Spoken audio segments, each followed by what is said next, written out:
Hey guys, welcome back. I'm EDCG and today I'm gonna browse the interwebs and react to some of the headlines and some of the watch news, including new Breitling GMTs, some of the YouTube titles, and maybe I will check out some of your comments as well. But before that, I'm just gonna react. I'm gonna go on my favorite watch site where I get my watch updates, and that's Dinky. You don't know, well, if you don't know Dinky and you're into watches, you're missing out. Check out Dinky.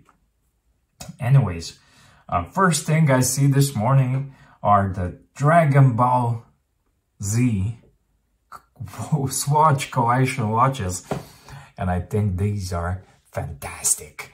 There are a bunch of them. There's Vegeta, there's Goku, Gohan, Cell, Frieza, and of course, there's Master Roshi. And Master Roshi is my favorite, but not in Dragon Ball Z, but in the original Dragon Ball. If you haven't watched the original Dragon Balls, he's hilarious there. I love Master Roshi.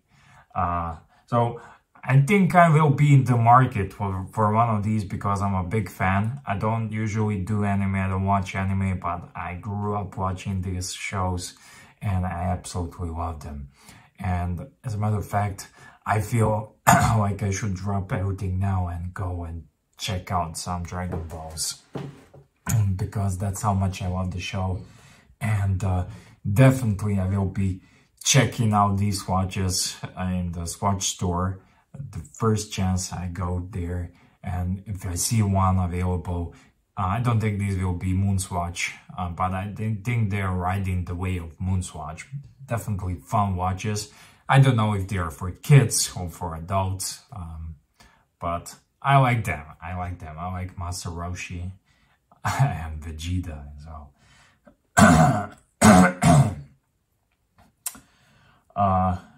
On the YouTube, on my YouTube homepage, I see, I don't watch a lot of YouTube, but I do occasionally, but I'm subscribed to most of these watch channels. I don't watch a lot of watch content. I don't know, I watch other stuff. I watch Jordan Peterson stuff, some comedy, Joe Rogan, and Doug DeMuro and other stuff. I don't watch really Teddy Baltazar. People always ask me what do you think about Teddy Baltazar. I don't really think anything. I think he's doing his thing. I think it's a bit stiff. I'm more of a Archie Luxury type of guy. Speaking of Archie Luxury, he's on his tour in America, in USA, and I think he's having lots of fun. I also saw on YouTube here, speaking of Archie, I saw TJV is no longer buying Rolex, and of course Paul Thorpe. Hello watch people. Paul Thorpe, always some sort of a sensationalist headline like Rolex robbery, Rolex price increase, Rolex this, Rolex that, another robbery, and basically, if you ask me, those are all clickbaits. I saw it once and I seen it all. And now he did a video. Oh, it's a free promo ball, mate. So if you are interested, check it out. Rolex, allegedly, that says in the title, / production. True or false? Just put a Rolex in the title and you got yourself tons of views. Yeah. Okay. Also, there are some new watches on Hodinkee. New Breitling GMTs on Hodinkee. If you are a fan of GMTs, and I know lots of you are a fan of Breitling as well, then check out new Breitling's chronomats. People do not like chronomats. I love chronomats. The old school chronomats, divers, awesome. They're just awesome watches.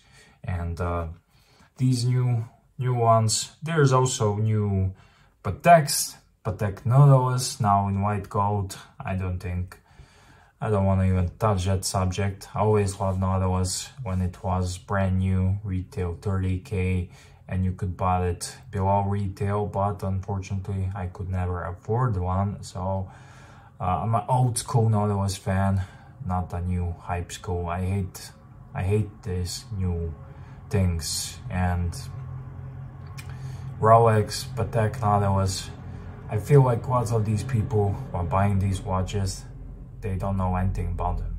I saw that someone somewhere says, and he's right. They don't know anything about them.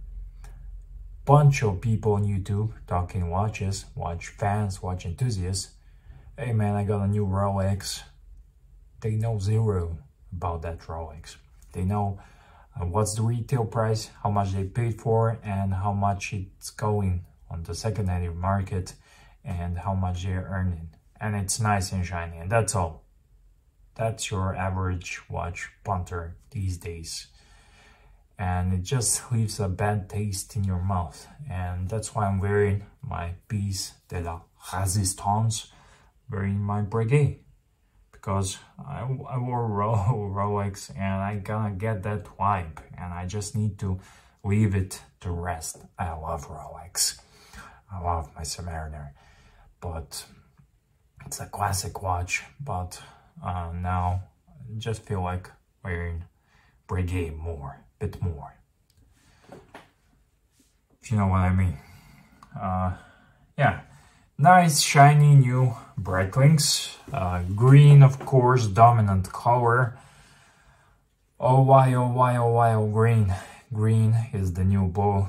And yeah, I like a green watch, but right now I would not wear one because everyone is wearing them. I would like to see brown dials, sunburst brown dial. Those look amazing. And not many watch companies are doing it. Great variety of colors. I think this bullet bracelet, Rollo bracelet, bullet bracelet is fantastic. I like the one from the 90s, but it was a bit crappier, but the same look. And this one new is better quality, and it's kind of, I like that when a watch brand has its own signature bracelet. Like you see an oyster bracelet, you know what watch is it? See this bullet bracelet? It's a Breitling. You can spot it from a mile away. I love Breitling. I love Breitling as a brand. It was my first luxury watch. I love it as a piece that everyone overlooks. For example, if you ask average watch punter, what watch should I buy for 4K, 3K, 5K? They will all, everyone gonna say get a Tudor Black Bay or get a Omega Seamaster. And I have a buddy, a watch guy here in Slovenia.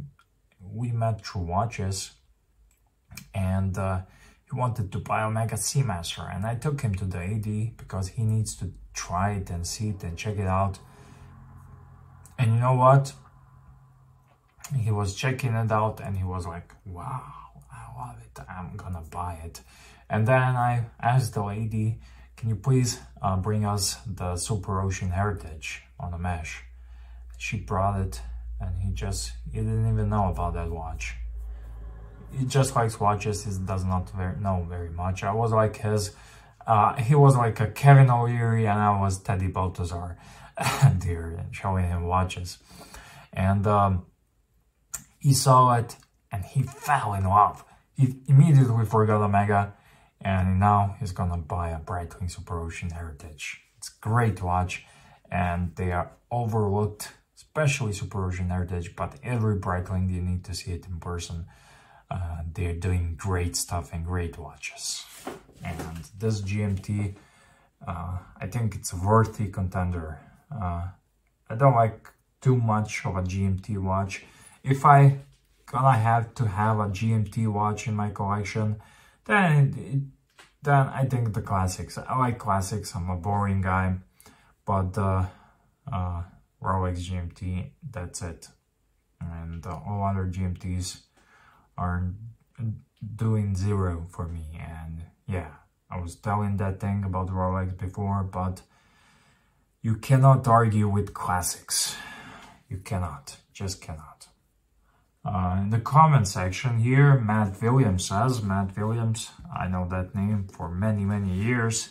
A lot of those less popular brands like Rado, Frederic Constant have nice used prices. Yeah, I was talking about Maurice Lacroix. I think Maurice Lacroix is better than, I like it more than Frederic Constant and these watches. There are lots of good watches, used watches, good prices, just a step away from the herd mentality a little bit. And Peter JG says, very nice looking watch on my Oris Aquis review. If you haven't checked it out, I reviewed Oris Aquis. Beautiful watch, gorgeous, gorgeous. Still one of the best divers out there. He says, very nice looking watch, quite like the monochromatic theme. I like dial symmetry achieved by the dated 6. Yeah, I like the dated 6 on these Orises. And I like the hex head style bracelet. My only gripe with many of the Oris watches is their weird lock design, which means you can't swap out the straps. For example, not all layer rubber. Yeah, that was my gripe with the Oris Aquis till I got my first one in my hands, and then I realized the bracelet is so good that you do not need to swap it and put some other bands on it. Some other bands. There are other watches for that. Buy Oris Aquis. You buy Oris Aquis for its good looks, for a great bracelet, and it's overall good watch, perfect. You don't need to change bracelets. And he says, this is a deal breaker for me, as I enjoy being able to mix and match. There are plenty of other watches to do mix and matching. For example, Zen or Longines. Wish they would just design their watches with normal locks. Well, thanks for once again giving us a good look at something different. Of how you always manage to find interesting, unique and appealing watches that aren't exactly the same as on every other YouTube watch channel. I try to find something different, at least different watch. And I really appreciate that you go the extra mile to find watches that we may not otherwise see and consider. Thanks. Well, with these Orises, there were 2 Orises for me to show you and to do video. Maybe I will do it actually. The one classic Oris, black dial, black bezel, and this monochromatic. And I picked this one. I thought it will be more interesting.